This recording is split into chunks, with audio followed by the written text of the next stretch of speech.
Welcome back to the Nordic Takedown, and you're listening to episode 100. This is really exciting. Yeah, woo!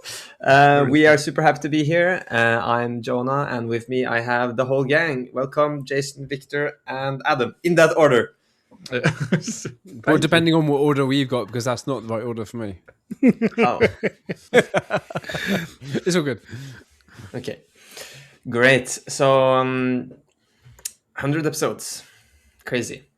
Yes, the Nordic Takedown. You're listening to episodes every Thursday, and today we're going to do kind of a special, not a single theme, but kind of thinking a bit about what's happened in the past, the game, the channel, kind of reminiscing a bit like the anniversary episodes we've done, New Year's, but this time more opinions maybe. We'll have to wait and see. But without Wait, we further weren't ado, allowed to give our opinions in the old one? It's just facts. My bad. Should we do around if there's any news? What's been happening recently? News. Nobody's What's been happened? playing. I've been What's in your zoo lives? Adam. I just like now it's I guess 2 hours ago I was playing Sealed with a friend. Nice. Here, prepping for Paris since I'm going, leaving on Friday. Oh, So when is that again? Remind me. Saturday and Sunday this weekend. So 31st. Yeah, 31st and 1st. So Yeah, exciting. yeah, it's gonna be fun. I hope. It's soon- limited this time? Yeah. Cool. Yep. So let's pray for those 6 packs. How? Okay, this is a tangent already, but how much do you think it matters in this meta with Secrets of Power? I think there are quite a few leaders that are okay or good, but if you don't get any of those, you are screwed. Oh, Yeah. But at least there are a To few. make day 2 at least, yeah. There is a few here, and they are like it was in last set. It was like 3 leaders, and if you didn't pull them, you were really screwed unless you were really lucky, maybe with some pairings. But here, I think there is multiple ones, and there are like there is some good heroics and some good villains. So different colors. So yeah. you can make good decks, most likely. Somewhat more variety in this one. Yeah, I would say so.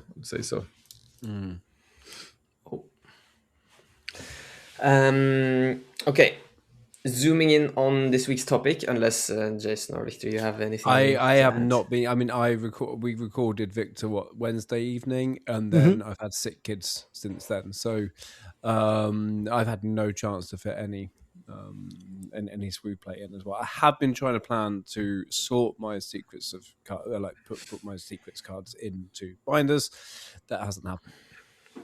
I got to cast Canberra PQ this weekend that passed. You did. And that was so much fun. I like casting with the Australians is just so much fun. And when we're on their channel, they cannot stop themselves from cursing all throughout because profanity is just a way of life there. And it's so much fun. Yeah, no, I had a blast. Nice. All right, guys. So we have 4 kind of broad things we want to touch on. Those are the Hall of Fame and the Hall of Shame, where we're going to talk about some cards worth mentioning from Su's history. Then we'll go over to us playing designers and maybe talking about some cards or mechanics we would like. Thirdly, we will talk about the Mount Rushmore of Su.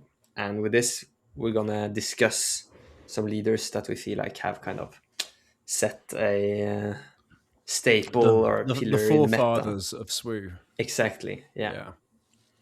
And then lastly, we'll probably spend most time, of course, talking about our favorite moments in the Nordic Takedown, what has happened in these 100 episodes, and not only episodes, tournaments, streams, whatnot. So, Hall of Fame. Here I'm a bit curious because we have talked about sets as they come out. We like this, we like that. This is not my set. But do you guys have any cards that kind of really stand out? Maybe as something you would pick as a signature card for you as a player, or just the theme and design? Something that comes to mind. I mean, Adam loves all pilots, right? Yes, exactly. That's the my one we need.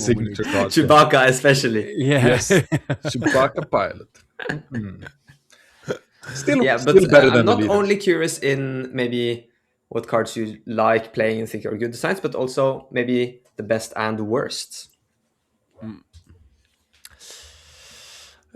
Thing is, I think Chewbacca is one of those cards that we should mention here, is in actually an overpowered design that just Controversial, at least. is yeah, exactly, that is just too strong at that point. It's fun playing it, it's fun being able to do that, but it's very rare that you can deal with it at that moment when it comes out before it does too much damage.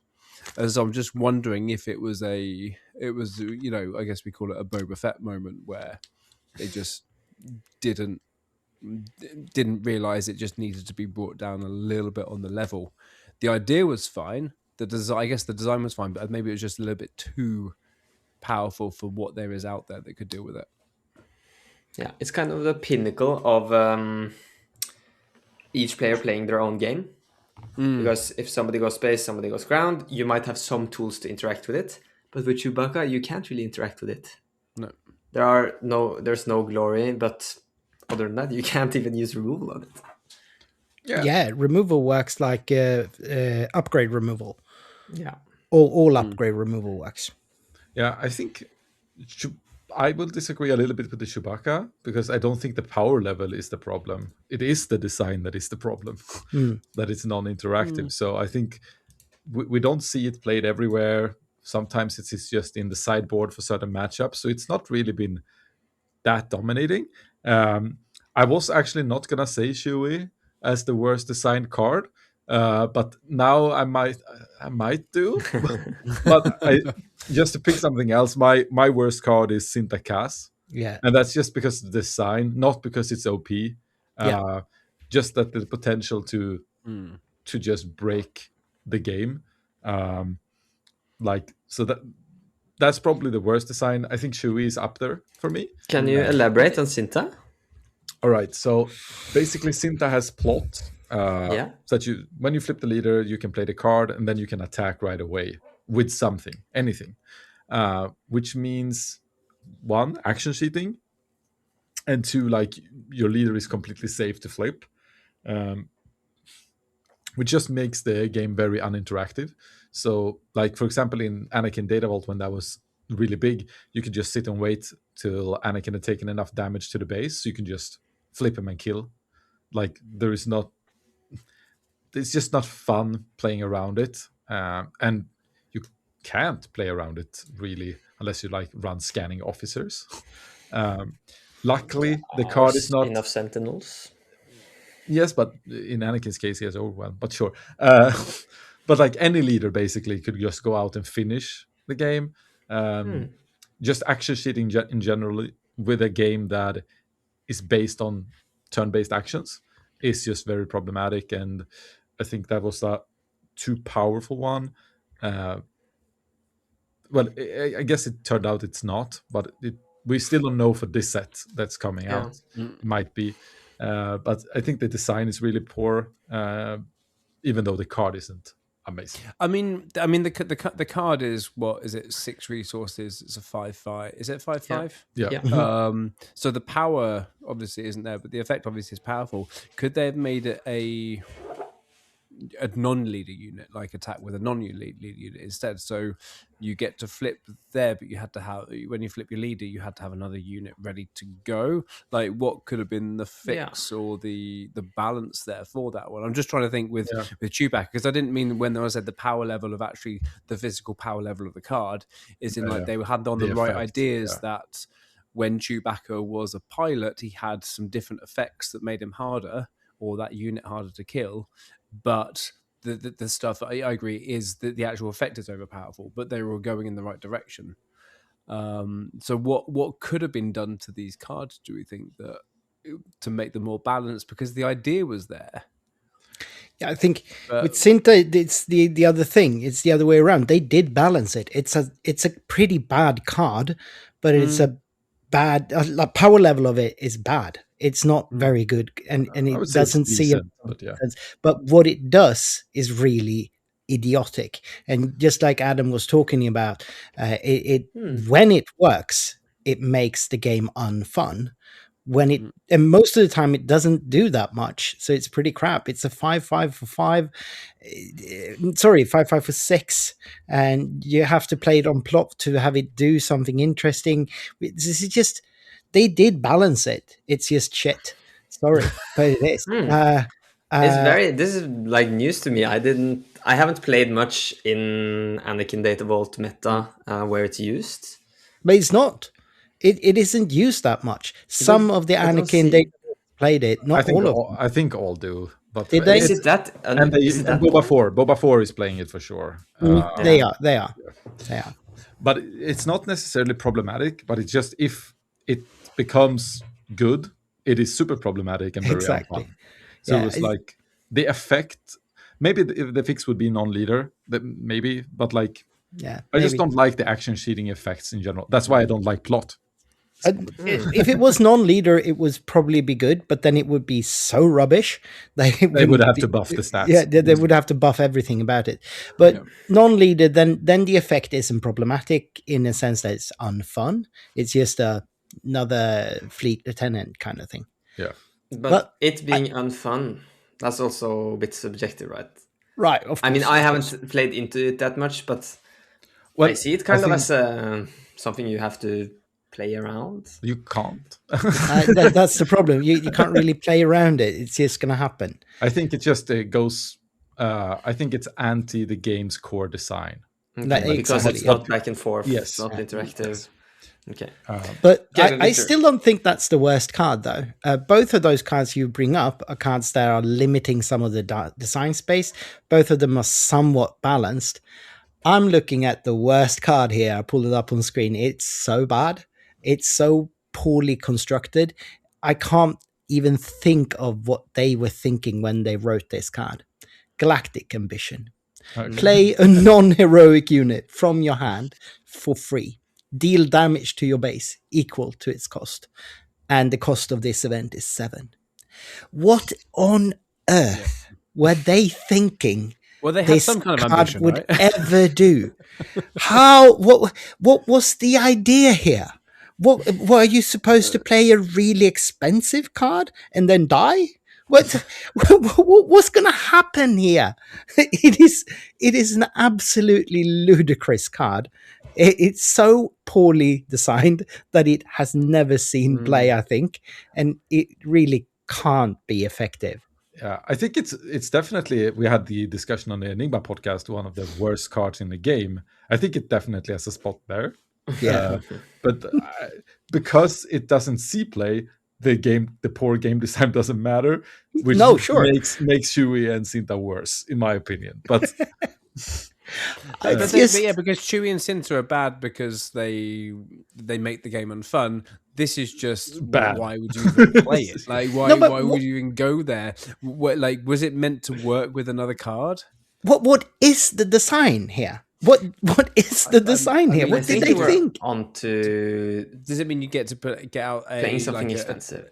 Yeah, I think so. Like a Devastator comes out 3 turns earlier. Yeah, you have to pay 10 to your base, etc. By the time you get to 7, if you're playing a control deck, you just get that out and protect yourself against aggro a little bit quicker. Perhaps. But if you're playing against a non-control deck, you can't take 10 to your face. Unless you've got a lot of restore. Yeah, if you have a lot of restore, but yeah. It's insane to see when this card was released, like in set 1, I really expected that we would see a Death Star unit in the future, like a 15 cost something that says you win the game, or I don't know, some combo piece for Galactic Ambition. Something that would be like, okay, you have to cheat this out. But maybe then, it would heal your base for 10, right? When you play it. but It can then, negate the effect. then the card would be super bad as well. I mean, if this card would work, if they were to have a combo piece for it, Yeah. would that be fun? Would that be good design? Like, it'd be shit design. Yeah. Do you have something, Yona? I want to get over to the positive side, but I also Yes, please. dislike Yes, please. some of the We're starting off well, guys. We're starting off well. expensive. This is our 100th and last episode. No, but when you mentioned Chewy, I immediately thought back to playing Han Green, and like I've been enjoying space decks. I've been trying different stuff, and I think maybe Millennium Falcon could be my signature card. I like decks that go fast. It's a great card. It doesn't really. What does it represent? I don't know. That I played Han. But I think it played a might lot of be Han. also the best card. Fast Falcon Yes. from Sword. Yeah, it's a really good one. So Oh yeah, yeah, it makes a lot of decks even now. It makes a lot of decks work. Like I think it's it the makes- best design, or just and signature card in the same thing for you, Jonah. About the design, I don't know how we really judge it. Yeah. It's very strong, but the thing that the fact that it works so well with the Han leader might be a bit too strong. But it works great in other leaders as well. Yeah. I mean, I was trying to say it makes the C3PO deck work and quick enough. It makes Sabe quick enough. Sabine yellow. It makes a lot of the yellow aggro decks quick enough because it just can get. And it that doesn't break extra the damage game when Han 1 uses his ability to get to essentially have it for free. It is super strong, but it is the Millennium Falcon in the hands of Han Solo. It should be super strong. It's a legendary. Yeah, It should be strong. I think it hits a lot of good marks. Actually, I think that's a good shout for. It's a good design. It's thematic, and it's fun, and it's strong, and it's a iconic card. And it has the cost. It has the cost as well. That if you're going to play it, you can't fully stay on curve because you're going to have to keep it out and do that. If you know that it can't be taken care of, you pay the one to keep it out. Yeah. Do you guys have any signature cards or best cards? Sure. My signature card by far is ECL. I love that card. I've been playing it most of the time. Most of my decks. Very few of my decks are not ECL decks. It's just so much fun. It's so fun. I know it's very strong, and in some parts of the meta, it's been maybe a little bit overpowered. But I think for most parts, it's been pretty right on target. Yeah. Yeah. I can take on. I like my favorite card design. I would go for first. I think it might be Tech. I really like Tech. It's really good.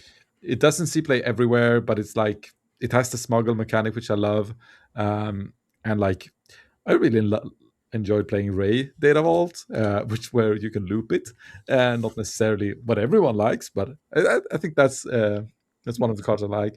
And for my signature card, I think it has to be Force Throw. Oh, yeah, the triple force throw in the middle. Yeah. And I played it so much, like played it on Anakin Blue from the start. Then I played it in Quinlan. I played it in Talsin. Like it's, I've played it basically all the way until it got suspended, except set 1 and 2, which was a little bit hard to play it in, or harder. So basically, like it would be that or DJ. Because I really had a nice DJ fling before he got suspended. And Tech, right? And Tech, but I think I played a lot more Force Throw, and it's more just having the triple Force Throw there out on stream, it was live, is just very, very signature. Yeah. I've got two. One is a very quick one. One is a very, very quick one. The double yellow Jar Jar Binks, the double cunning Jar Jar Binks, with the on attack deal 2 down to a random base or unit. And the fact I think it's just the flavor is brilliant in Twin Suns. I run, I like to run double yellow and Twin Suns with one deck just because of that card. It's just 80 cards and one Jar Jar. Yeah. It's that Jar Jar. I know the newer Jar Jar is stronger. It does more, but I don't care. The other one actually is a recent card, and I love it because the flavor and everything. It's the new Queen Amidala card, which is the 5/5/5 for 5/3. Create 2 spy tokens, and then you can basically put the damage from her onto the spy tokens just to protect her. I mean, she's not too overpowered because yes, it's only still 3 damage to kill her. You can still vigilance and stuff like that, but it just gives her that little bit more effect, especially in those spy decks or other officials as well. I just really like where they're going with that, and it's not only that they did with Maul, where you could put damage onto other stuff as well. With the villainy side, we also bringing that into the heroic side as well. So and the theme is pretty cool also with kind of Padme going undercover with Saba. Yeah. That's I think it's good, and like it's also legendary, so it's okay to be strong, a little bit like the Falcon. But I think Falcon is like very up there on the good designs. I think. I completely agree about Falcon. I'm gonna miss it. For good design, my ECL is definitely not my best design. It's just my signature. I think like CAD from Twilight, the legendary yellow 7 cost, that is a kind of design I really, really gravitate to, even though I hardly play that card in the deck. But it's a very strong, iconic character on a legendary spot, and that's good in itself. But it also offers lots of like hard decisions. Like when you've captured something, you have to think about what you're doing. You can't just use it right away, and you have to sort of set it up. You have to make sure that you've made enough damage on units to actually capture the units you want to. That's the kind of design I really like. So you're saying DJ isn't that? Should I steal and destroy the resource, or should I not? Very hard choices. Yeah, no, you're right. That's not my favorite. I really agree with you on Cad Bane. Actually, I think cards that can have such an impact on the game are also really, really cool. Like if you top deck a Cad Bane in the right moment, you can save the game. If you just capture a lot of units, maybe there were some tokens, they go away, and the on attack is just an interesting dynamic, actually giving your opponent a choice. Not that it was always a tough choice. Often it was like, okay, of course I can't do this or not, but there are so many times where you just can't attack with him because you captured a Falcon and you're going to lose if you attack with him. So there is interesting choices with him. Yeah. And he's a legendary. He's very playable, but he's not ubiquitous in every deck. Every yellow villain deck isn't playing 3 of him. No. That's not how it works. And that I really love that. Strong but not overpowered. Demands something of the player. It's skill intensive. Love that kind of card. Yeah. Before we leave the Hall of Fame and Hall of Shame stuff, I have to make the Hall of Fame episodes, because we have which are our most popular episodes. So I've pulled them up, and I would like you guys to guess them, like one in a time, and see if we can get all the 5. Some of them are pretty easy, and one is very tough. So who wants to go first? I know some of them. I know some of the best ones. Our most popular episodes. Yes, I think the most popular episode has been the interview with Beton. Yeah, it's top 5, but not most. It's not the because most one. The top one is the one with Jonas and Steve-O after Lil. No. It's been beaten down? That's the 4th, and Beton is 2nd. Oh, really? Ooh, okay. It must be an it's early the one, Thork. actually. It's the Enigma. It's the Thork interview. Nope, not even on the top 5.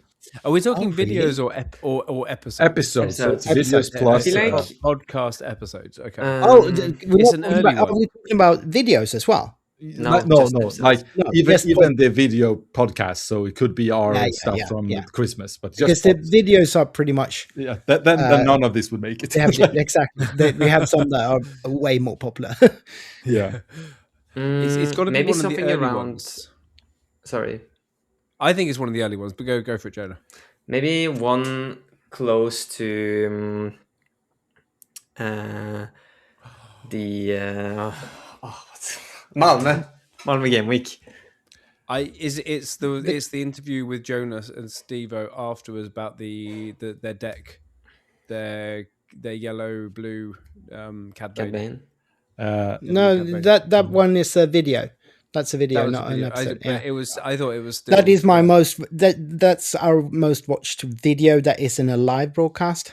Oh, okay, right. But sorry. Okay, Adam, give us some hints, man. Okay, yeah, I'm but going the with carry on, keep calm and carry on. The episode was very high, very long at least. Yeah, it's close. I'm gonna say one episode is very close to the regionals with what's gonna say regional win for Jonas. There was an episode made by Jason and Jonah around there. Oh, the one after Lil, where Jonah and Jason talked about just experiencing Lil, experiencing regional or something like that was it called. was Yeah, 2 weeks after, but yeah, that one. Is that the most? That's the number 5. that's Oh, number that's number 5. Yeah. five. Yeah. I was So like, we okay, got so now- three of them. now we're Three looking of for them. number We've got 3 then. 25-3. Sorry, and you said the regional qualifier was number 3, so you have number 1 and number 4 left. Okay, so then and keep calm, not, carry on was outside of the top 5. it was a great episode, I think. 'Cause Yeah. I think that was I my can one. give you a hint that both of the last 2 are Force thrown out was really high. yes, good one. That's number 4. Yeah. You have not hit number 1 yet. Wow. Maybe Which it's one is number 1 now? Django then? Suspension. No. It should be something like from the It summer, was maybe. I'm sure it was an early one because it's had chance to gather momentum. Yeah, but not that early because back then What we set? didn't have that What many set? Disney. What's that? Secrets of Power. Secrets of Power. Oh, is it the one with Sip now? Has it got Yeah. that much? Yep. Ah. Yep. That's the most viewed Oh, SIP sector winner. Because that was like 250 last time I checked. Oh, it's over 400. The one with Sip. Cool. Yeah.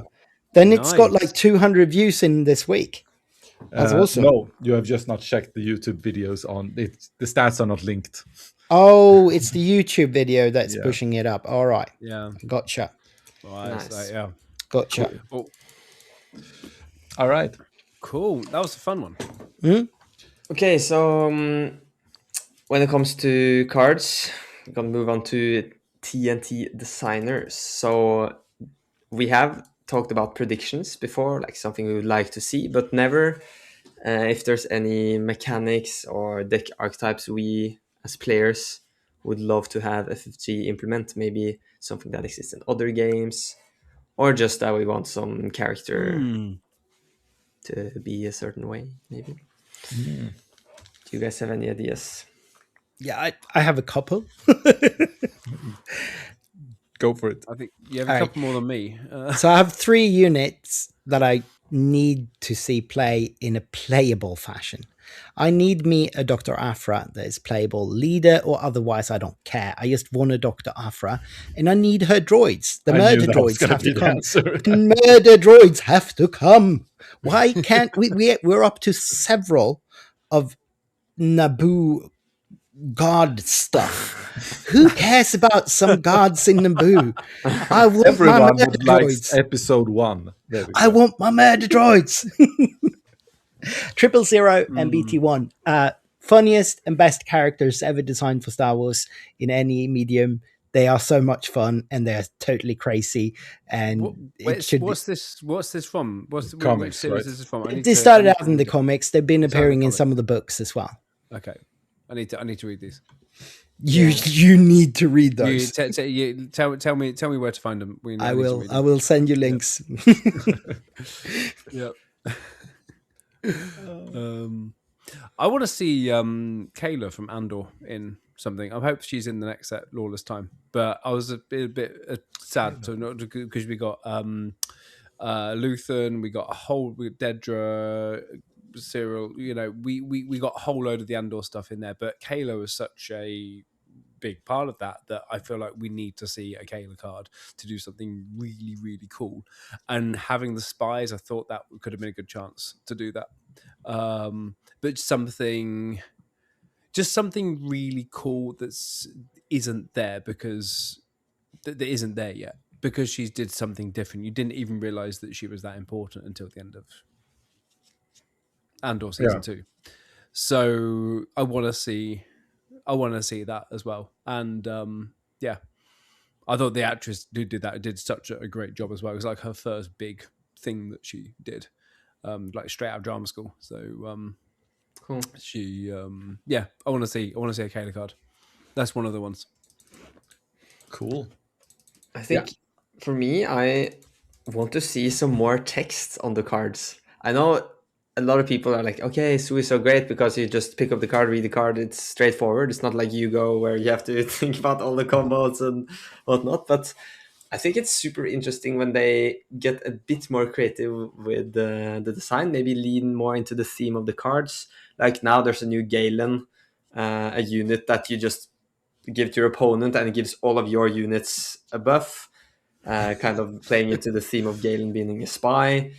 A bit more like these untraditional things. That's crazy. I love that design. That was a really cool reveal. Yeah, but with that kind of line where you go into more weird interactions, might be more risky also when we can get cards. Then we'll have another episode saying, oh, this annoying design, so boring to play around. I agree with that. I like the cards that, you know, they end up with the on the opponent's side. There was a really cool mechanic in Keyforge with which is called Whirlpool, that at the end of every turn you're the creature on your right and your opponent's left. This is like the whole board had we already round. have that. The Among Thieves, propriety Among Thieves. Great twin sets. And it was played in a deck on stream in Mesa for great effect. Cool. Yeah, but you're playing the, I don't know, just something to the something more permanent. I don't know. I don't think that is. It needs to be more. It needs to be a thing where it forces something.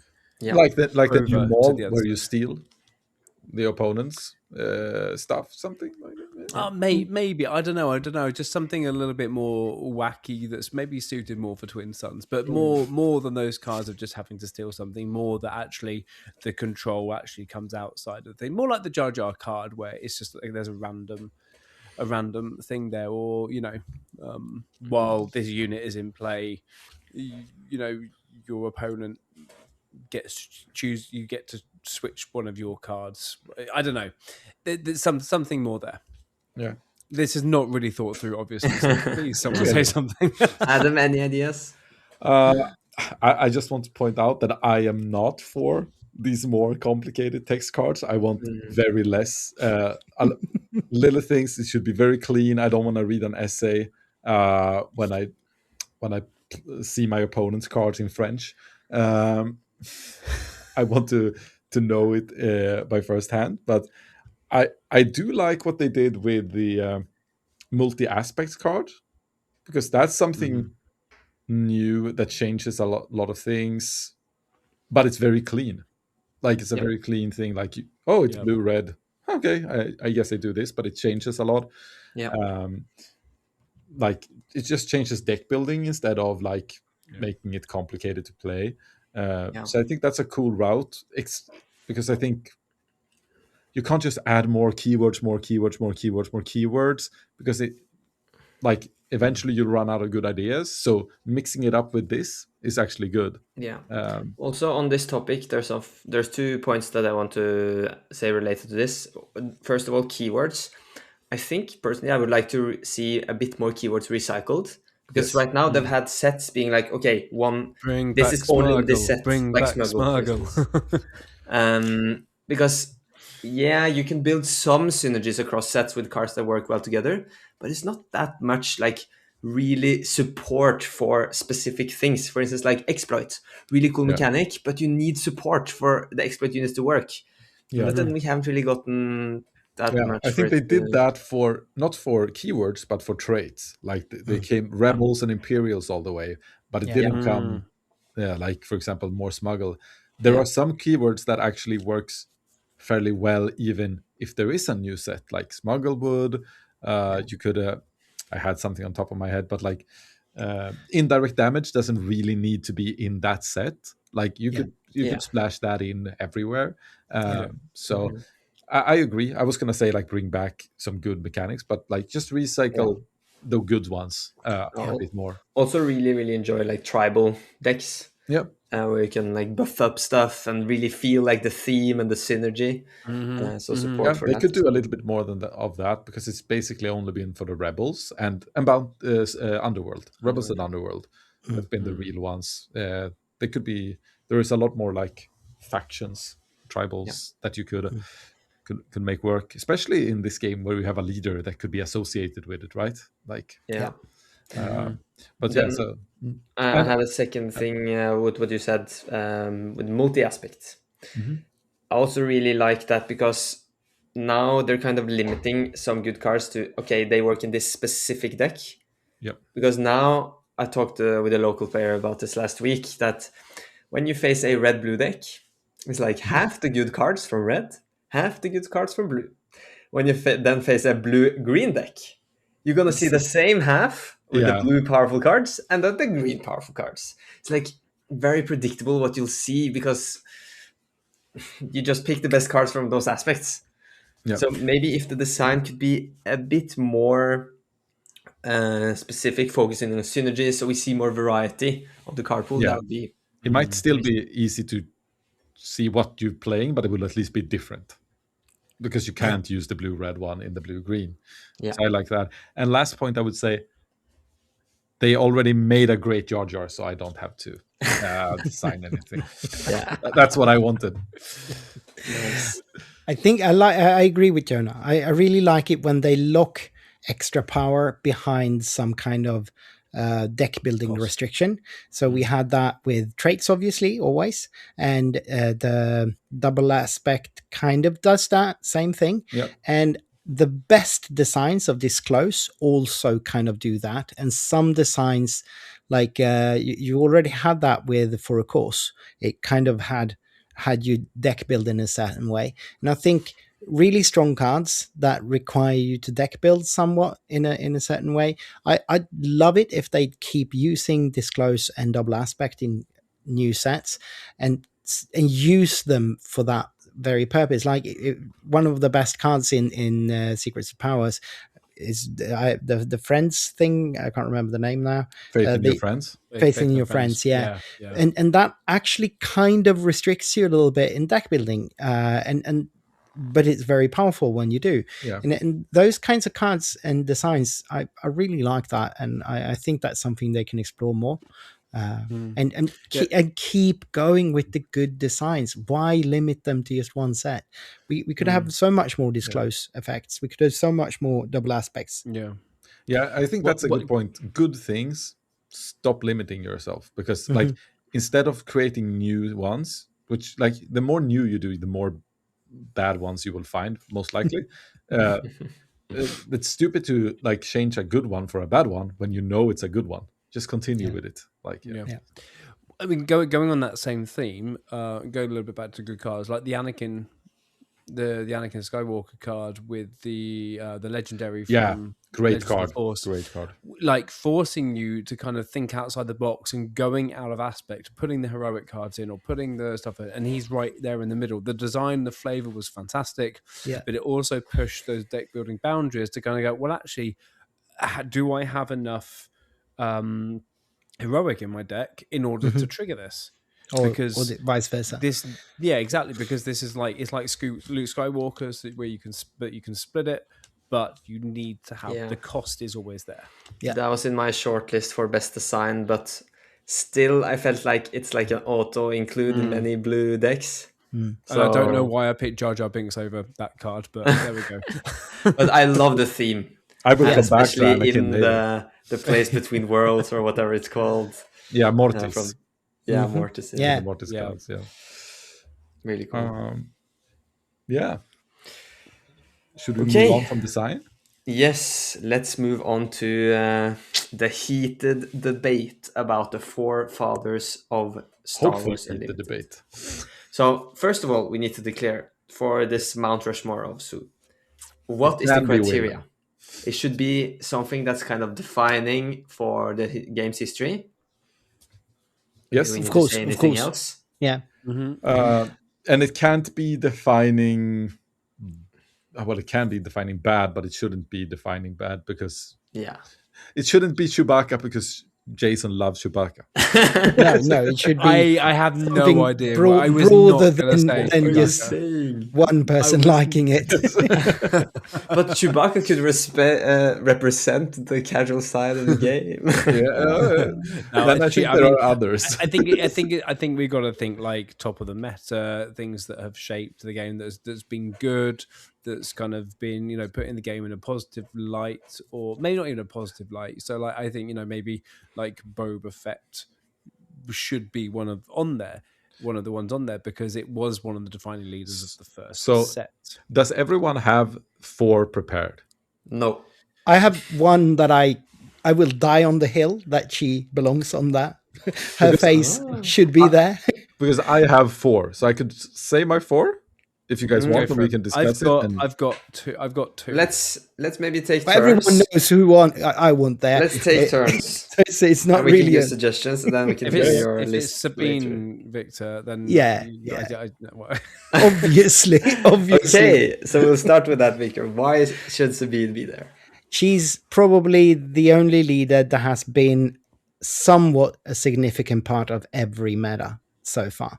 Even when she's been a little bit dodgier, she is still the best rush leader. She's always been the best rush leader, with some exceptions for maybe Kylo 2 being a little bit faster at a very short brief time. But faster doesn't mean better. Yeah, Exactly. Yeah, Exactly. So I think Sabine has not always been the best rush either, but Well, it's one of them. But yeah, yeah, I agree. I'd say even in matters where she haven't been important, she's been there. She's been winning PQs. There's so many people playing it, and it's just She's won the such a- regional. yeah. I mean, she's won a regional. She's won a sectors. She's won 2 regionals actually, one Really? American and one European. Did she win she the won- American regional? The first one, yeah. Victor, So, I mean, she's won more regionals than any other. And she's been in top 8s, even in the most diverse metas where there's been other things going on. She's still top 8ing, always been top 8ing. So it's the defining feature of one of the 3 main deck archetypes. Yes. And it's been since before the game was released, when people were playing with proxies, until now. And I think that's if that doesn't qualify you for a face on the Rushmore, what does? All Victor, hail the can I ask aggro you queen. a personal question? Is Sabine why you colour your hair? I say I am why Sabine is calling her hair. Oh. Oh, it went the other way. Okay, I see. Yeah. But I think this is an easy choice, right? Yeah, Sabine is I on my list. agree. Sabine was definitely one on there. She's defined it from the start, and she's always been in the meta. Like she has always been one of the meta decks. I have I got like some a very ideas. diverse list. I have two males and 2 females, so it's like Oh. very very good. Nice. Bringing out the equality flag Yes. there, Adam. When That's, you what talked we need about to- always being somewhat relevant, Han 1 also came to Yep. mind. He's on my list. He does. I think He this does. is Because Han 1, like he's been super strong since the start. Even though he had a low during Force Throw meta, he's been around, and he kind of represents Tempo and yes, mid-range. and also Mid-range. some space now. After Jump to Lightspeed, he's been kind of, I guess, representing a bit of the space aggro we've seen. Yeah. I think it's we've had representing also like cheating busted stuff. Like playing 7 cost on turn 5 or turn 4, I mean. third 3. Even earlier, if you double resupply, he is associated alone with DJ, like just being cruel to Busted. your opponent. That's Han 1, right? I'm opening space. I open Falcon. Like, Yeah, I mean that's. I mean, he's just so diverse, isn't he? Yeah, Like yeah. you cannot guess as a player playing against Han. You cannot guess what he's going to do, and he's on all colors. He could be playing on curve, or he could just to wait and go ahead of curve. Like you can't. It's so difficult to play against and avoid what he's going to do. Yeah, and it's been in all colors played. M1, like blue, red, green, double yellow, like. Green has been most prevalent of all of them, but the double yellow just won a big PQ. Again. Sorry, Sector. Sector, I mean, and it's just, he's there, obviously. It's been all the time, and he represents something like the busted designs they do sometimes. Yeah, I guess it's a bit controversial where you can have a hand of cards, an opening hand, that just gives you a huge chance of winning. Yeah. If you play like Falcon, resupply, Ewing, boom. Like ramping into Ewing is kind of the signature move that was there since the start of the game. Yeah. So I think, and now it's ramping into Ewing finding Kelleran. Yeah. Yeah, I think that's good. Jason, do you have? Can't wait for the next set and rotation. That's what I'm saying for that. It's just one of the annoying. Like it's a fun thing to play. I'm glad it existed, but I'm just so waiting for the new meta for that. Yeah. Jason, do you have anyone that we haven't mentioned? Well, Sabine and Han one with the 2 main ones. I think the other one should be. I think Anakin should be considered. Maybe I think, like when we're talking, what he was the best leader from Twilight. He wasn't. Not even close. Twilight. Django was much more busted. Okay. He's the best still around, I guess. From that, he's still Yoda's pretty strong. Anakin's still better, I would say, as a leader. Yeah. I think he should be considered. I think there's a lot of leaders that you will say that will. Now I want in. I have 2 leaders. Go for it. I will just make my short comments on them, and then you can keep going. My number 3 is Boba 1. Yeah, because it's like the first banned card. He had to be banned. Yeah. That's a lot. Also played in all colors. Like if there were bigger tournaments, it would win stuff. So that's the one. And then the next one, the woman. No, it's Talsi. Mother Talsi. Really?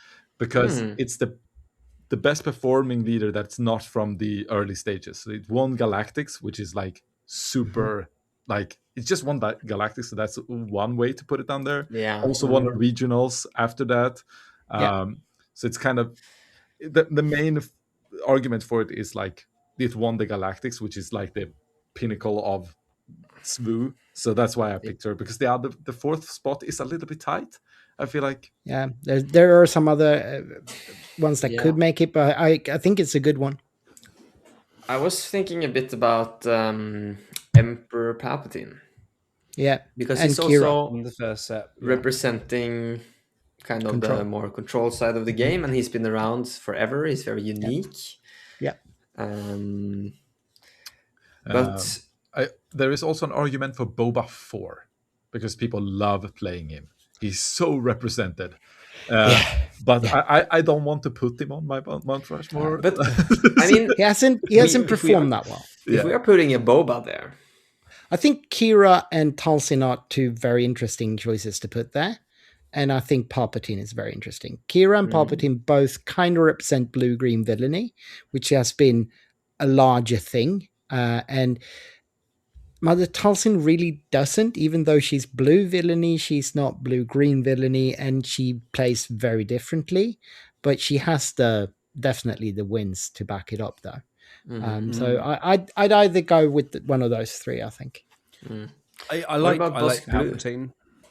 Which one? What Yeah, about Bosk. Blue? Yeah, Bosk is Blue, definitely yeah. up there as well.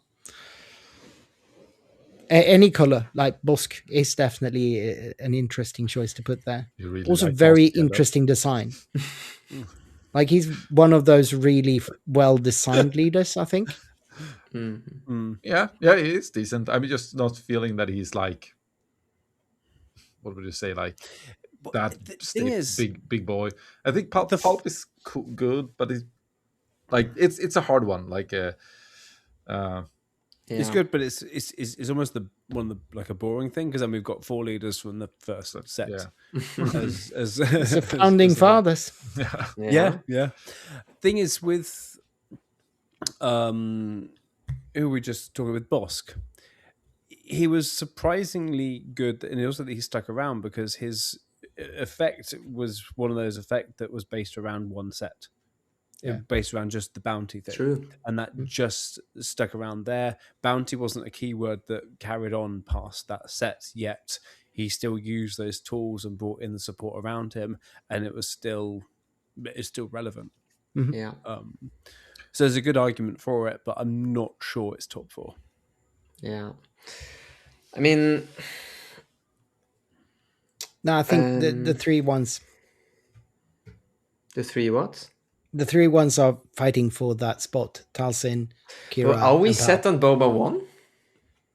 Like, it depends on if you say history so far, but people are still talking about Boba, so I can see us moving it out, but Do you think Boba will be something in Eternal?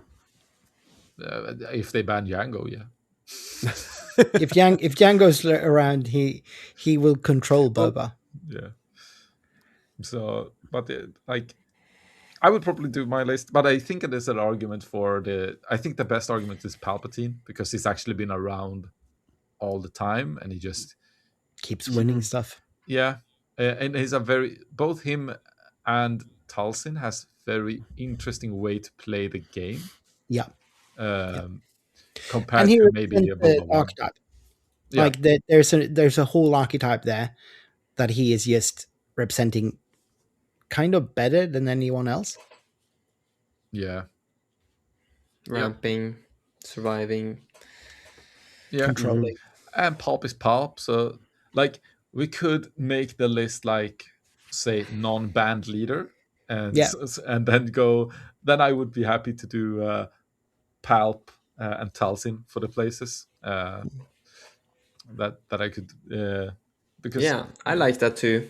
Because I feel like Boba, for me, is a bit in the shadow of Han 1. Yeah. Because he was also really up there, even though Boba was so broken when Shadows came around with the armor and I think it was the things around that really broke him. Yeah. Yeah. But Han 1 was like, it's kind of the same style, tempo, resource cheating, value, right? I think with Palpatine representing something different, and then Talcin literally being the world champion. Yeah, I think if Han had got Han's vest instead of Boba's armor, we would have a Han ban. Not easy. Boba. Yeah, I think that's how similar it was, and we never got that. And then the meta caught up. Like Django came, stopped down the Han. So yeah. And he never got his vest. Yeah, he never got his vest. Han's vest never arrived. So I'm okay with that. There's always going to be that one hero, the one. I'm thinking. I've been listening to Hamilton recently. There's that one thing that should have been there that wasn't there. So with the fact that they're in the conversation is good enough. Yeah. Sabine, Han, Pulp, and Talcin. Yeah. Represents That's a lot of Mount different Rushmore. eras as well in Star Wars. Like, it's pretty good. Yeah. Yeah. Cool. All right. Great. So then we have our final and our favorite moments. So I feel like there's a lot of things like small things here and there, but we've had some huge events that stand out. And for me, I think easily number one favorite moments is Malmö Game Week. Yeah. I'm not sure which one I picked, but I think the second one was more special because it also kind of felt like an anniversary. I felt like, okay, now we're really part of the Stars Unlimited scene in Scandinavia. We know so many of the players showing up here. It felt like a kind of meeting friends. Yeah, it was so cool. Even though I wasn't that involved in designing the playmat, that was really cool having that. And I've heard like multiple people like thinking it's sick. I've seen it played everywhere. Like, and there has been actually, I met Ray Tan in the American when we were in Tilburg, and he said like he joined Swedish Discord to actually make sure he sees the Malmö Game Week coming up next up because he don't want to miss getting a mat like that. Yeah, that's super cool. Yeah, kudos to Jason. Yeah, so that was actually sick. I don't know. I mean, Joan, I think we went 50-50 on designing that because I think you put a lot of good work on there in the initial design as well. So I definitely can't take more. And I was nagging you guys all along. Yeah. I was just hyping you guys. It's awesome. It's great. It can't be better. Well, we do still have one copy of this playmat left. We do. We do still have a copy of this playmat left. So I'm wondering, we haven't spoken about this, so I'm wondering if we should do a little giveaway here. Yes. And say, like, you as our listener, we'll keep it open for a couple of weeks. Send us in, get in contact with us in some way, and we'll note it down. What's your favorite moment of the last 100 episodes, or, you know, the first your favorite moments of the Nordic Takedown, of what you've read, what you've been involved in? Send it in, and we will draw it fairly out of a hat. Yep. I think that's the best thing. And then now you can watch us do that as well. We can do it. This will be yours. Yeah. Exactly. I didn't have to describe myself. I'm holding up a playmat. And then this will be, fair. Just prize draw. Send something in. Your name's in it, and we will draw the winner live on air on video. And so we're not cheating. Cool. And we just haven't put, what is it, Ray Tan, just his name in 50 times. Exactly. Pick out the hat. Depends how much he pays us. But there we go. Give an unplanned giveaway. Let's do it. Other things that was really cool about the second Malmö Game Week was that we had the world champion there. And being more involved with the stream and kind of organizing, that was super cool. The first time was kind of the start of really content creation for us. We had only the podcast up until then. Yeah, I don't know if we streamed a showdown or something. No, probably not. Don't think so. I think we did. We streamed a show. I was on there early. I'd actually did the first stream, but it was without my own channel commentating. From the right? We didn't commentate. We didn't commentate. Yeah. No. This was the first time we commentated. The first time we did casting because I was super nervous about having to cast, and I set everything up, and the game starts like, what do I do? Victor, help! Dude, this guy's awesome. That was kind of what happened because I was like, I couldn't have done that without. And then it's like, okay, cool, we're doing this. But I think we had streams, but doing that was the real thing of, oh, we can do this. This works. Yeah. I didn't mean to kill that conversation there. No, there was a long awkward silence. Luckily, no, sorry, I was just looking at YouTube. Going, who talks? Seeing if we had. I think Malmö was both Malmö such a pivotal moment, but the fact that I'm so pleased with the quality that we managed to get on the streaming. We got good internet. Connection. We were on site. We were very visible there. But the actual video quality of that stream, I was so proud of what we managed to achieve there. Yeah. We're just trying to recreate it in different parts of the world now with no internet. For me, I think all of us agree that the Malmö Game Week, both of them, but especially the second one, was a really cool moment for us. I really loved when I went over to Helsingfors and we streamed Helsinki PQ. That was such a great interaction. It was also kind of a thing that I felt really good about, having finally got to meet the Finnish players, get Finnish players on stream, and sort of tidy up that sort of blank spot in the map. Yeah, we and got then the when best we commentating ever. Like, that was amazing. No, I watched it back, and I mean, it was really good. It was a really good broadcast, I think. And also when we met a bunch of those Finnish players in Munich, a month later, it felt so right. It was really cool.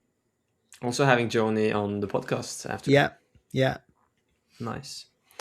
I feel like for me, I've mentioned this before, but whenever we meet up and for a tournament or something, we kind of get this boost when it comes to creating content.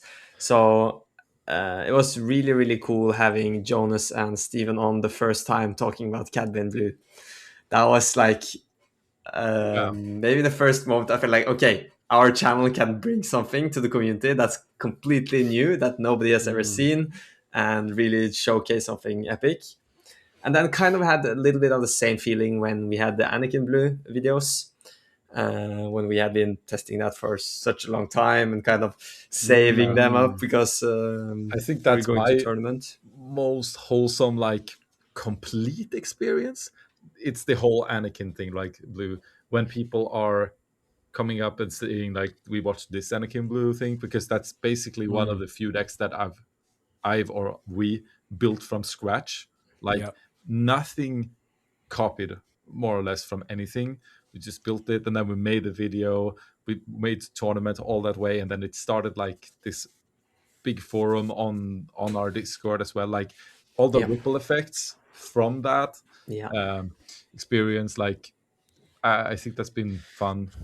Like, there is so many times people are coming up, and that's always nice, but just it feels a little bit extra when they say that they started watching because of the Anakin Blue video, because it was like a lot of work. Our numbers went up.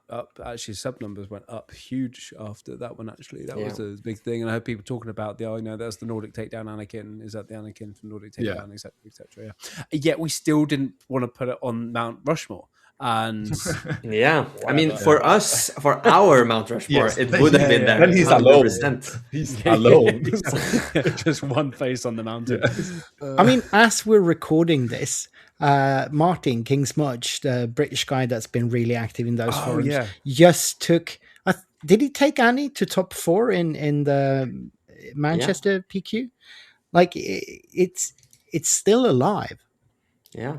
And maybe he'll get even higher. He just said he got top 4. So he was he still playing? He was still in. So maybe he's still playing. Maybe he's winning it. At least I'm we haven't heard disappointed anything. he didn't take C3PO. They are streaming it. I was watching the stream just before we started here, but I almost, like, for my signature card, I really wanted to pick C3PO or Regional Governor. Because those were like so crucial cards in Anakin Blue. It was so fun. But also felt great losing the PQ final with Anakin Blue against Niklas when he was outplaying me with his boss green. I think you outplayed yourself. That was definitely a huge part of it. I remember casting that one, and I don't want to look back on it. It was that was actually my first really big production. Like, I casted Malmö Game with you, Jason, but this one was the first time I had to produce the Copenhagen PQ that Niklas won. I've going on about talking about Norway. I think one of my favorite wholesome moments was Norway PQ, Twin Suns at midnight. I won one.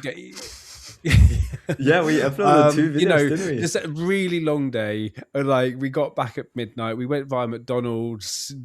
I don't know. I can't remember what the conversation was on the car way home, but I was trying to drive and stop myself from laughing too much that I didn't drive. And then just trying to stuff down McDonald's while we were trying to set up the filming to film Twin Sons. And I trying to laughed convince so me much. to actually join. Yeah. And then suddenly we got back to, no, let's do this. And we ended up playing 2 games till like 2 a.m. It was, it was just felt like Steve-O was there as well. It was just like a wholesome moment that I just felt like, we've created this thing, but I felt like I was amongst friends. It's recorded and it's on the channel. Just watch it. But the story behind that one as well, for me, I just felt like this is more than just doing a podcast. This is more that actually I felt like we got some friends here. That PQ was also the first time I started pulling in some really cool names. I know you, Jonah, got some really good names for the Cantina Brawl before that, with Thork and especially Beton commentating with you for that one.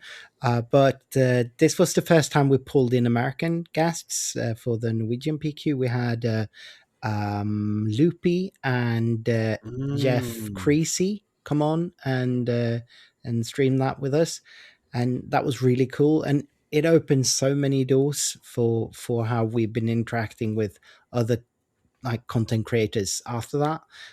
So that was really cool. Yeah. Agreed. Okay, let me see on my bullets here. It's been a lot of so many big moments though, hasn't there? Yeah. I think the Moose Pack, I think we have to mention the Moose Pack as well. Sorry, Jonah, I don't know if you want us to move on to something else, but I think just the wholesome moments with the community, like the Moose Pack, and they've just been there helping out Gustav, Pontus, Jacob, exactly. Steve-O. Steve-O, absolutely. And Pontus and many more. And Matthias. So many. They make things happen. They have ideas, especially when we're really busy. It's just really cool to have the Moose Pack there to do that. Tobias as well. He came down to. I think he popped in to stream the final with me when we streamed the top 8 at I think it was a Cantina Brawl in Kvivda as well. He just popped in because he was there and hanging around. And that was the first time when we did the streaming on site there in Manatorsk. Yeah. And actually, Manatorsk, we definitely have to mention Manatorsk. Yeah. Like, they've been so supportive from the start. They're my local to begin with. That's where we met. That's where I kind of went up to Adam, I think, if he came down for the store showdown. I was like, hey, we'll start a podcast. Yeah, let's do it. Let's record the first episode on Wednesday and see how it goes. After, it was the first pre-release, wasn't it, that we did it after? Yeah, first pre-release, really cool. They've been so supportive. And on the Moose Pack thing, since we mentioned almost everyone, I'm just going to say Tobias Lind as well. Oh, yeah. Totally. And Steve the Pigeon. Yeah, maybe. Yeah. They should be on there. Yeah.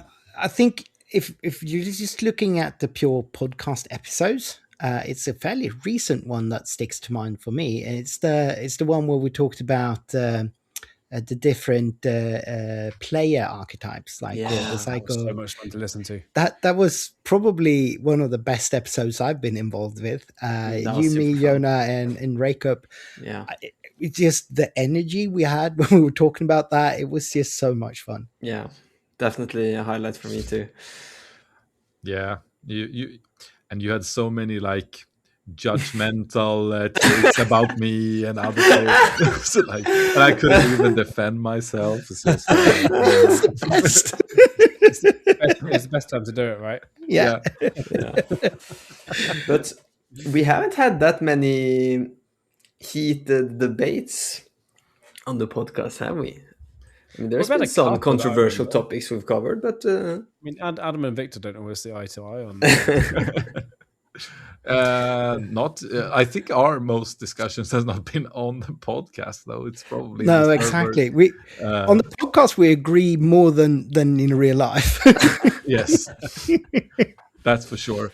I think, but maybe we had like a lot of different takes or things about when we discussed the packs and like what's supposed to be a legendary, the prices. I think there, like, because there is like arguments to be made, like it's good that it's cheap, like bad that it's cheap, stuff like that. But we usually have a good tone, I would say. Yeah.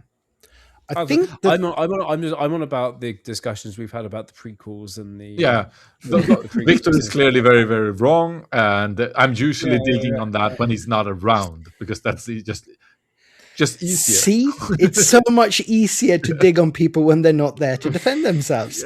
I mean, it's good that we haven't had video podcast all along, because then the viewers haven't seen Adam in his Jar Jar costume every other episode. Oh, that's what I'm gonna get. Yeah, that should be my Halloween costume forever. Oh yeah, and then Michaela could be Amidala. Like, yeah, great. I think the most heated debates where we've been landing on different sides have been in text in the servers, mainly about like the rules concerning how IDs and intentional draws and concessions. And those and like team play, how much you're allowed to play in a team and so on. And those are the points where we've had somewhat different opinions, even though they're probably closer aligned than what it looks like when you read the things. But I think it's been based on like recent events for those debates, and that we've had different takes on those events. Usually it's a little bit of nitpicking. Yeah, exactly. Yeah. And I have to admit to, like, I like having a good debate. It's much more fun when you don't agree. Like, I can be a contrarian. I prefer people just bend the knee. Like, I can be a contrarian. I can be a bit of a poke the bear guy. Yeah. I'll respond. That's nice. We are pretty good at keeping the friendly tone, so then it's all healthy and good that we can have those discussions. Okay, but maybe last, do you guys remember any like favorite moments for yourselves from tournaments? Maybe a game. No, you're missing a point where I had something. We said like best and worst predictions on the pod. Yes. I was actually super hyping Anakin, the new Anakin, like the legendary that -3/-3. And so many said that was going to be a Mac card, like it's not going to be around. And I was like, this is one of the best legendaries like we have, and it turned out to be. You were very right on that one. Yeah. You were spot on that one. It just took like a few weeks for people to like. It took a little time. Yeah, but then like hero decks, like, why am I not playing Power of the Dark Side in my deck for 5 now when I can trigger Anakin double after? It's pretty good. Yeah. So I think that one, and like as I said at that point, like some decks will just play it even without triggering it. Like Talsin plays 3 of it. Just don't even play a heroic card. So I think that's I think that's also kind of a circle back to the science. Maybe the strongest card with maybe not the best design. Power of the Dark Side. Yeah. The fact that you can play it for 5, still crazy good. And it's a card that people have been very excited about rotating out. Yeah. Me and Talsin is a little bit sad. But it's so strong.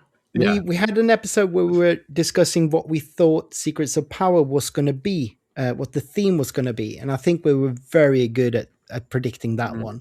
I think we were very spot on when we predicted what the theme was actually for that set, just based on the name. Yeah. That's a long time ago. Yeah, it was a long time ago. And Victor, you called Sabo being strong. Yeah. Yeah. But I also called the first Maul leader being broken. Yeah, And, that was kind of an off mark. that was a little bit off. I'm not sure if I was on that pod or if I listened to you guys on No. the pod, but like You were there not. was some hype around Maul, and I was like, yes, that's true. But I wasn't in there, and I wasn't wrong. Still though, the hype was that it's cool, not that it's gonna be the best. No, we never said it was going to be the best, but we all thought it was going to be strong. Yeah, And turned out not to be that no. that mighty. Do we have any other bad predictions? Can anyone think of Probably. anything that we got They're wrong? harder to remember. I feel like I did actually call something recently, and I can't remember what it was because I was just so pleased that I actually called something. And I just You did shout out in the pod. It's like a base or Yes, not I I did. Sure. I think was you're right. really wrong, and I've been very verbally wrong on the some of the rare bases. I thought DV was going to be absolute shit, and I thought that the red one, which allowed you to get fewer cards, was going to be super strong. And well, boy, was I wrong on that one. Health matters. I thought everyone thought DV was going to be really bad because only 3 extra health for less. Yeah, hit. I think everyone but Yosera, because Yosera's like, oh, I'm already halfway there. Yep. halfway. yeah. But then he goes over even on DV. He's playing 64 cards in those. Yeah. It makes more sense playing 64 in DV than 54 and 50 because it's the math. Yeah, sure. Don't agree. Like still the silly. percentages, like differs less. Percentages. Yeah. I think on all of those bases for is it Jump to Lightspeed? Yeah. We had some good predictions. I think it was with Tobias Lind, maybe an episode where we had seen Colossus, but we were predicting Data Vault and the yellow one, and we were spot on. Yeah, that was cool. But yeah, for me, I think winning the Take the Initiative League with Anakin was kind of that was cool. A highlight. Yeah. My Sue year. Also getting all the loot at Lille, beating all the Sabine players with Han 1 green on the on-demand events and going home on the train with bags full of goodies. That was fun. Yeah, Lille was fun. That's also my highlight. Shocker. I'm not sure if it was the highlight is me winning the top 8 game. I think it's more the highlight is still the game I won to get into the top 8 because that's the force throw game as well against Dione. Yeah, it's on stream. It is crazy, and like getting into the top 8 is like managing that. That was really cool. It felt cooler than winning the top 8 to get to the top 4. Like just bubble out would be so sad after like 8-1 day 1, and then actually it was so crazy. Like just I only played Quinlan and Sabine all day 2. Like there was and there was so many other lists there. There was so many. But still so many Sabines. Yeah, but they had fizzled out in the end. Like there was Anakins sitting around me every time. It's like, yes, I won this. I'm gonna get an Anakin. It's like, hello, another mirror? Is that you? It's like, and winning the showcase, like for being the best at a leader, like all those things was really cool in Lille actually. And also like since they had planned the event for 2000, it was really big and like a space full. Like it was very nice being there as well. Yeah. So yeah, I think that's the both craziest moment and because like I got so far and got the force throws. Yeah, I've got to shout out Galactics for me. No, for me, because I did okay. I did fine in both the Did actual really Galactics. good in like The starting actual Galactics. 5-0. Yeah. Yeah. And then not realizing I could draw in. Yeah. But other than that, That's a crazy moment. yeah, right? that's a crazy moment. But then also the day 2, when I had this guy from Phoenix Squadron concede to me when we went to draw, just to keep me in the tournament because I went all that way. That was just so cool. And then I managed to play some other people from Phoenix Squadron later on, and just had such a great time. It's just, I had such a good time. I think People come up. Maybe that's our most heated debate: if Galactics were good or not. Yeah. I mean, I think we agree on what was good and what was bad, but it's just that overall I had a good experience and you didn't. Yeah. Well, the it's nation was nice, but that wasn't that much about the game. I really had a great time there, and all the people coming up and loving our podcast and telling us how much they loved the stuff we do. When they saw my playmat when I rolled it out, I got so many people just being very Yeah, friendly. everyone knew Victor and nobody knew me. That was awesome. Yeah, I don't. Yeah, for some reason, it was such a great time. Nice. I can't really beat any of that. You can try. I mean, I think you had the crazy moment when you were talking with Jacob when you were talking about some. What was it? Was it like some anus or something? What was that? The cow anuses. Yes. Isn't that that we were talking about. Yeah. We did kind of the same kind of episode you guys did lukewarm. about We're Lil. About being lukewarm, and then I think Jacob had that random fact about the Fahrenheit. The Fahrenheit. That was me. It's one of my favorite random facts. Yeah, Fahrenheit. Being 0, like 100 or 0 was the exact things of a cow. The temperature in a cow anus. And I'm just like that episode. Just from that moment on, just went downhill, or I don't know, or uphill spiral. Yeah, we spiraled into some big black hole. That was a fun episode. That was a fun episode. Yeah, I was talking about like my accomplishments. I think I can't go better than top 30 in Quiver PQ after going plus on, I think, a 4 through on Quiver PQ. But I went positive on something. Which I think that's where I don't get to get out much, unfortunately, at the moment, just with family situation. However, hopefully in the future, then I can get out to some big stuff going on, because I'd love to do Galactics next year, year after, something like that. But we're a team. We get out there, and it is just so cool to see people getting in contact with us and reacting and reaching out to any of us.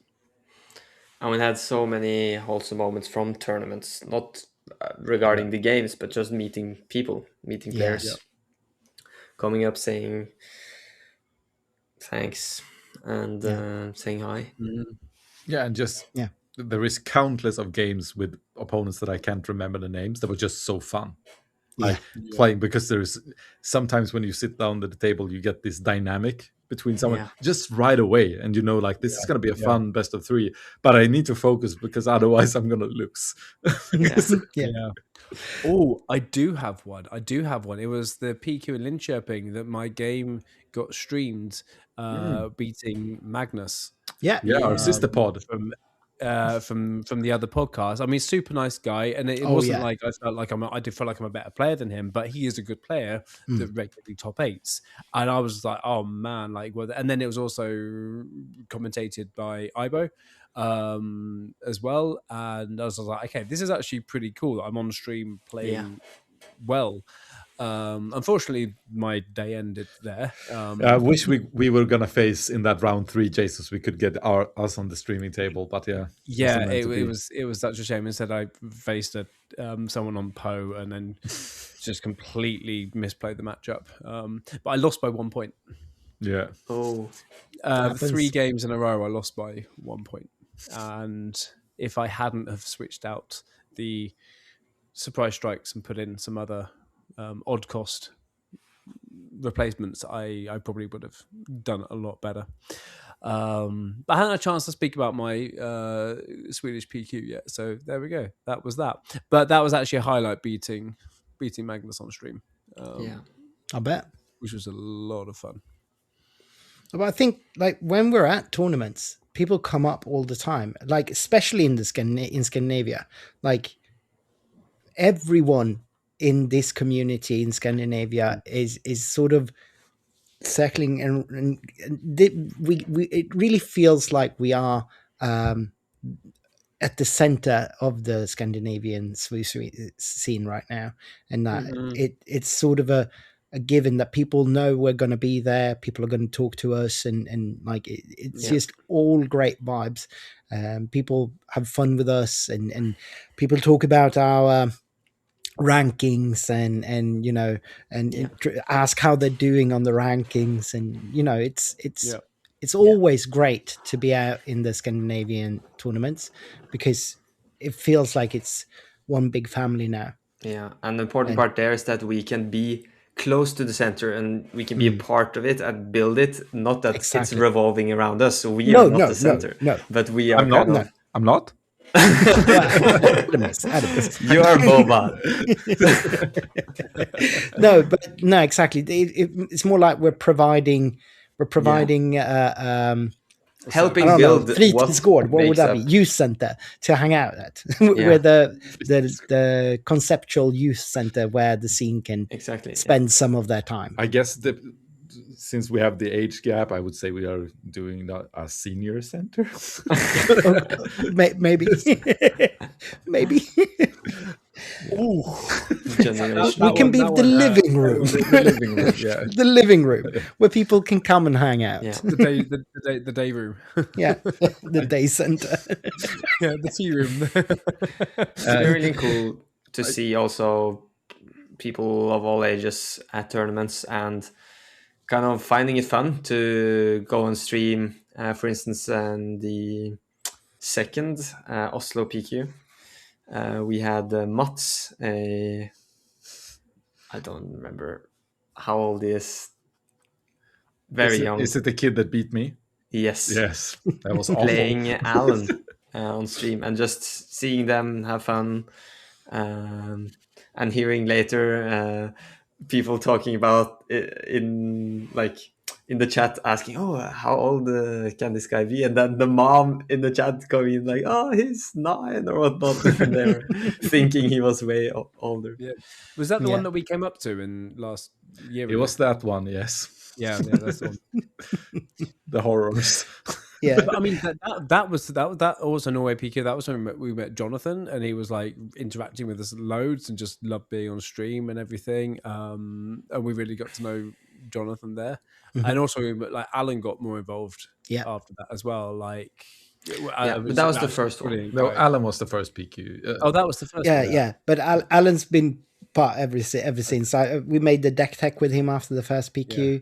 Oh, is that the first? Okay, right. Yeah, he got hand yellowed by someone. I don't remember. Yeah. Who could that have been? But I mean, that game you talked about there, you know, with Alan playing him on stream, that was so much fun, because you could tell how it just shines through what a great guy Alan is as well. Like how they communicated over the table. It was just amazing to watch.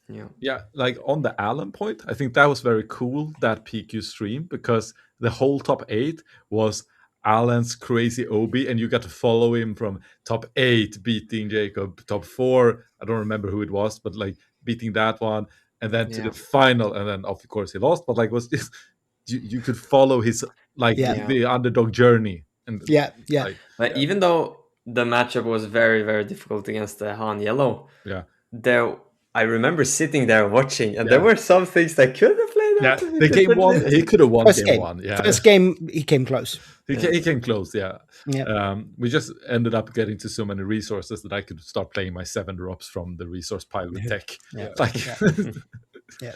But yeah, that was really amazing. Was that the one where he was showing you his actual deck because Yes. you didn't know the cards that Yeah. you Yeah. didn't recognize? There were so many cards that were I'll just pick them out for you. Look at these.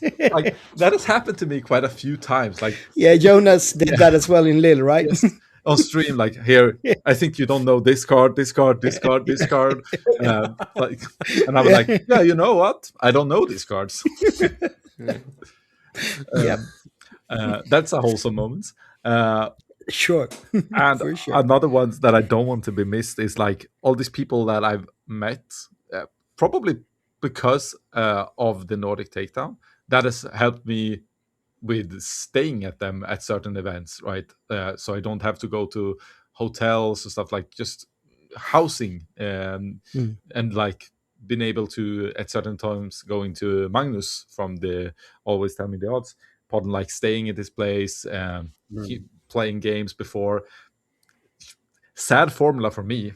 I'm beating him on the evening, then we face in the tournament and he beats me. But like all those things that we have gotten from this as well, because that is like anyone that has helped making a travel easier by in any way, and like just travel companions to Vegas last year, like those things were all these things are really amazing.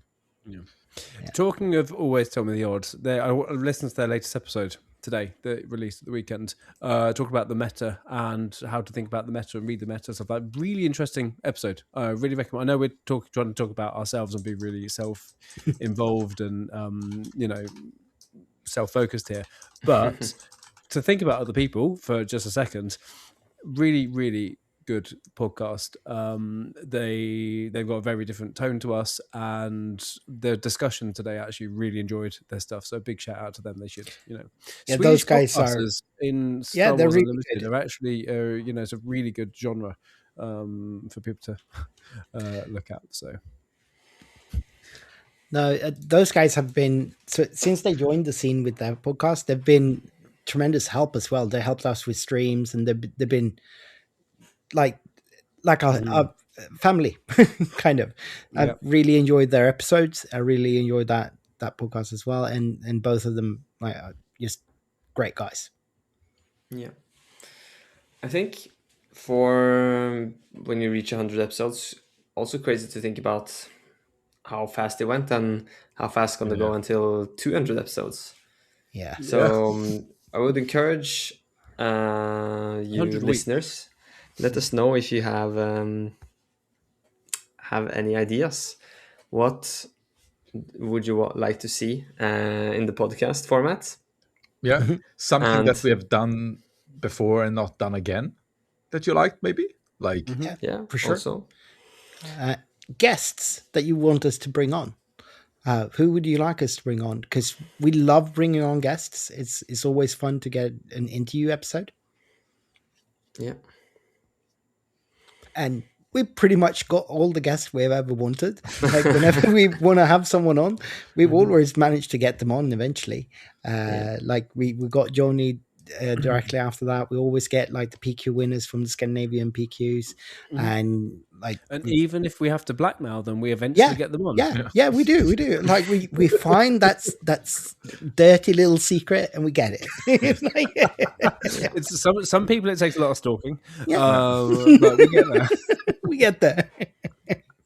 No, people are always very, very, very happy to get on. So if you want us to speak to someone, let us know, and we will get them on and speak to them. For sure. Unless it's an actor in Star Wars. And I'm thinking we might struggle getting Ewan McGregor. Yeah, I agree. To be fair, we have the cheap knockoff with Tobias. Like we could use him now when we have the video podcast, because now they can actually see how much he looks like it. Like, and no one could tell the difference. Yes. We can just use a bit of AI to age him a bit. But I mean, I did work with John Boyega back when he was like 16, so I could reach out and see if I think that's the closest we can get. That's a fun fact. And then he's gonna ask, "Is there any good Finn cards?" And you're gonna like, There's a decent one now. The new one in lawless time. Okay, but it's timeless not law. here yet. I haven't checked those cards. Okay. Seriously though, within the SVU community, maybe we should limit that to that, because even John might want to charge people to be on it, because that's what Star Wars actors do nowadays. Talking about that, if you haven't subscribed yet, please subscribe, because then when we get to 1,000, we can start gaining a little bit of stuff from income from YouTube, and then upgrade our what we do as well. So if you haven't subscribed yet, it really helps us out to hit subscribe. It helps with the algorithms, and if you've made it like to the 95 minutes that this episode has gone on for, so much, you must love us. So please, if you haven't, hit that subscribe button and help us out with the algorithms so that we can start. Yep. And I think we can tell we're all dragging out to reach 100 minutes now. So what do you think, guys? Should we just give it a wrap? Yeah. So it's almost 100 minutes. We're usually pretty bad at closing, so we're probably going to reach 100 minutes. But No.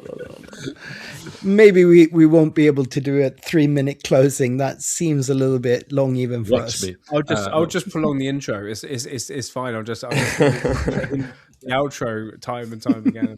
Yeah, loop the outros, the different outros that we have. Bring back the moose sound when you do the Chewbacca sounds, like all those stuff. I don't know why we stopped doing it, like the moose or Chewie. Yeah, I wonder why we stopped doing the horny moose sound. That is such a mystery to everyone. I'm sorry, Victor, but who said the moose was horny? I think it's a mating call. I actually only went for the satisfied moose sounds. Yeah, okay. Awesome. I don't know what happens when we reach 100 minutes. We need to but yeah, I don't know what I was thinking when we were trying to bring the whole moose and Chewbacca thing at the end. How do we make things Nordic, I guess. I don't know, Adam, you were there. Like the moose represent the Nordics, and like you just love Chewie and you love making sounds. Like you're actually having a pretty good Babu Frick as well, we have learned. So that's a very good one. Yeah. So intimidating, impersonating, I mean, things is kind of your gimmick, and like we needed something in the beginning, and it kind of worked when everyone is happy that we stopped. So I mean, we even got comments. Can you please cut the Chewbacca sound? We have. I did not respond to them. Yeah. I was hurt for like 2 months, and then I did it. Yeah, people were actually saying that they hurt their ears. Because we have a few people that actually uses our pod to fall asleep. I've actually met people on international travels that says, "Yeah, I'm listening to it when I'm falling asleep, but this intro is just messing me up because they boom." They actually said that. Yes. Yes. Why have you not told me that? Oh wow. Okay. So that part, and then earlier on, it was the moose from Nikolai's. Like it's hard to fall asleep when it goes on repeat, and the moose sound comes in. I wake up. I think that's point. Yeah, Nikolai was not happy about that one. Fall asleep when you're listening to our voices. Yeah, they are apparently very soothing and amazing. Apparently, yeah. Well, I mean, if you want me, if you want to reach out, I will happily do a goodnight soundtrack. I just talk with a very, very nice British accent. But I'll try and be like a Hugh Grant. I told you it would make 100 minutes. Yeah, because you're stalling because you care so much about this magic number. I want people to get 100 minutes of joy from us on our 100th episode. I'm ready to close it out. Is that too much to ask? Yeah, I'm ready to close so it doesn't get 101. That would be. Well, I mean, we do have. We're yet at 99 now. Editing magic will solve it. Don't worry, guys. Yeah. And with that, may the force be with you guys. Thanks for joining. Thanks for 100 episodes. Thank you. Thank you. And see you next one.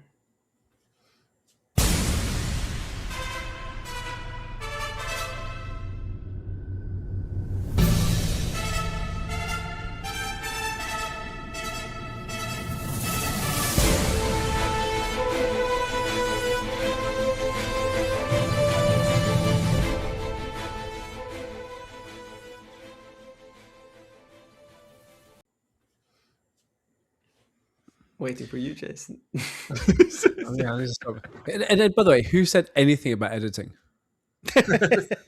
Joe?